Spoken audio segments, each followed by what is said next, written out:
அம்பலத்தை அம்பு கொண்டு அசங்கென்றால் அசங்குமோ? நம்பமற்ற பார்க்கடல் கலங்கென்றால் கலங்குமோ?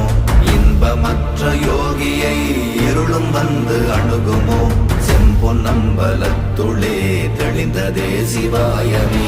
ஓம் நமச்சிவாய ஓம் ஓம் நமச்சிவாய ஓம் நமச்சிவாய ஓம் ஓம் நமச்சிவாய ஓம் நமச்சிவாய ஓம் ஓம் நமச்சிவாய ஓம் நமச்சிவாய ஓம் ஓம் நமச்சிவாய. அவ்வெனும் எழுத்தினால் அகண்டம் ஏழுமாகினாய், உவ்வெனும் எழுத்தினால் உருத்தரித்து நின்றனை, மவ்வெனும் எழுத்தினால் மயங்கினார்கள் வையகம். அவ்வும் உவ்வும் அவ்வுமாய் அமர்ந்ததே சிவாயமே. ஓம் நமச்சிவாய ஓம்